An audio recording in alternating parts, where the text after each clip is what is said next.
can check is, and our block has a bronze bushing in the bottom of it that goes around the bottom of the distributor shaft so that the distributor is not wearing in aluminum, it actually is wearing in bronze. And it has a flange on the top of it. So what you want to make sure is your distributor goes in, everything is smooth, distributor actually, the housing is not bound up. You can turn the cam, you can turn the distributor gear, everything turns perfect there until I push the cam further back in. Everything turns perfect there, everything looks good. And you can also see that the bottom of the gear is just right at mating on the top of that bronze thrust flange. What you don't want to see is you don't want to see your distributor sticking up like this and won't go down, because then when you put your distributor hold down on top of it and you mash the distributor down, you're basically going to bind that gear into the top of that distributor flange. So really the distributor is trying to push up or trying to pull the distributor down.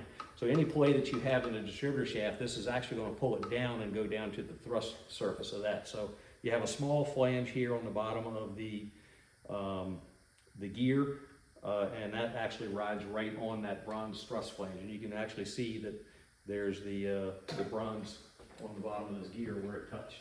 So that is set tight, is set correctly.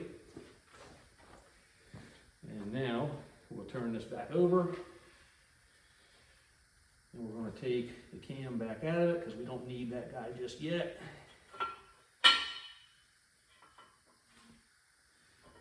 I'll walk this guy out carefully.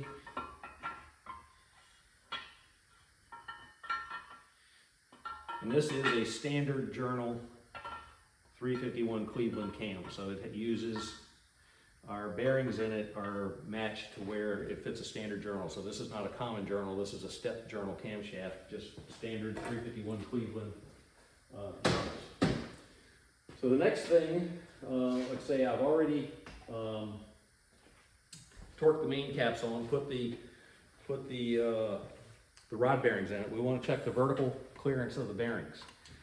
Again, everybody has a different idea where these things should be. On an aluminum block like this, I usually set them up just a tad tighter than I would an all iron block, because the aluminum is going to grow a little bit, which is going, as the block gets warm, the block grows, your oil clearance is going to open up just slightly. So I usually back it down about 0.5 thousandths tighter than I would normally if I was doing an iron block. But that's just the way I do it. Not saying it's the right way or the wrong way, but that's just the way that we do it. So right now, that one looks right where we want it. And right now I have these set up at just a hair over. They're about 2¼ thousandths, so about 2.2 thousandths. Normally we really want this thing to be probably right around 2 7/10 to 3 thousandths on the mains. So right now we are at just breaking over the 2 mark, so we're about 2.2. Now when I first put this together, number 4 was actually only about 1.5. It was kind of tight. I took it back out, I cleaned everything, put it back in, torqued the cap, and now it's correct. So it must have had a piece of lint or something like that underneath the cap or underneath one of the bearings, or the bearing just wasn't seated properly in the cap or the block. Okay, so all the way through the back, front side bearing, back side of the bearing, our vertical oil clearance looks good. So we're in good shape on bearing clearance. Now one thing as I take this apart, one thing I do as just a small modification on the bearings. Now the way that I had set this up is, this is a Sunnen bore gauge. Now a bore gauge is just that, it's a gauge, it's not a measuring device, it's a gauge. So basically what it does is it compares two things. It compares your standard that you set it up with compared to what you put it in. So we set this up, I mic the crank, which I have my caliper over here.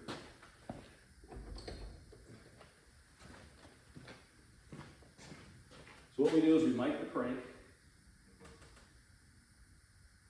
here, and then Sunnen has a bore gauge setting fixture, which we set the bore gauge to this, and this bearing on this crank measures 2.748 and 6/10. So 2.7486. So we set the bore gauge to the setting fixture, but then as a last check to make sure, because that fixture over there is calibrated to this, but this we know is exactly what the crankshaft size is. So I have a little stand to set this up and set it in so that I don't have to use both hands to do this, but the last check is to make sure that this guy reads 0 in the actual crank, or what we're measuring the crank with. So what it's going to do is it's right now, and with that crank at 0 right there, that's on the 0 marker. I don't know if I can see that, but that's on the 0 marker.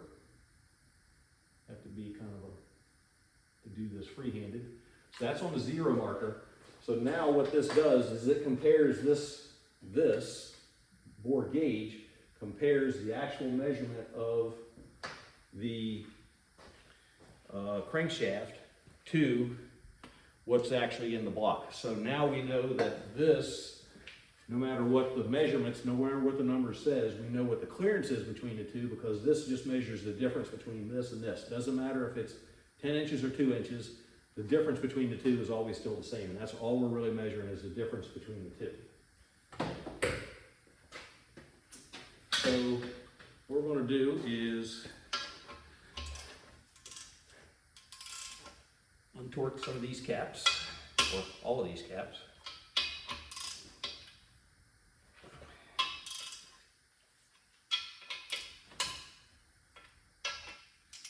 Try to hold the block here with my foot to keep it from spinning around. The outer bolts don't have as much torque on them, so not too bad.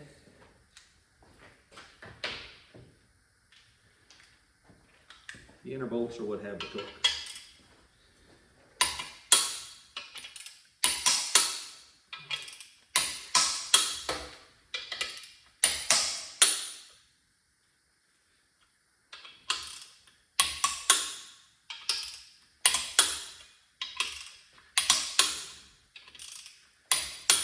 And these are torqued 95 foot-pounds.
Pistons and rods out of the way. We've got some room for our main caps. Now, our main caps are numbered 1, 2, 3, 4, 5 naturally, and the number goes toward the front of the cap. So the cap is set with the number toward the front. The other way to tell is the bearing tangs line up from block to cap. So the bearing tangs are on this side, the bearing tangs are on this side. So that's another double check to make sure you got the caps on in the correct location. Okay, one thing that I usually do when I prep my main bearings, and I even check it on the rod bearings as well,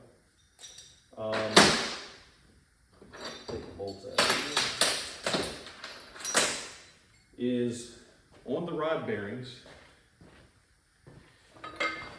I'll bring my little guy over here.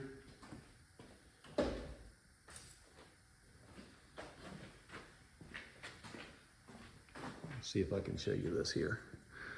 I usually take on the sides of these, your bearing notches, where this bearing notch is actually pressed into, that's a formed piece. When they make the bearing, it actually forms it in. I usually take a little tiny file. This is just a little real, hardly has any grit to it at all. But all I do is I actually just sharpen the edges of these, because it's a rolled, when they press this in, it makes this guy kind of rolled. So it's sort of almost like has a fillet in it. And what I usually do is take this on my bearings and I sharpen that fillet up just a little bit.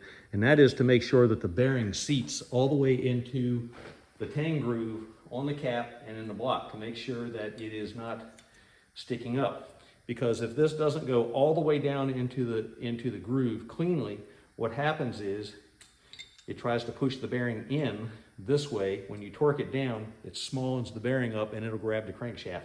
You might tighten it down, and all of a sudden, even though your oil clearances were fine when you checked them here, your vertical clearance, you tighten it up and the crank won't spin. That's a lot of times the reason why. So for those, I've already prepped all those. I've already filed them up a little bit. I just file them by hand, make sure they're sharp, make sure that the bearing goes down inside of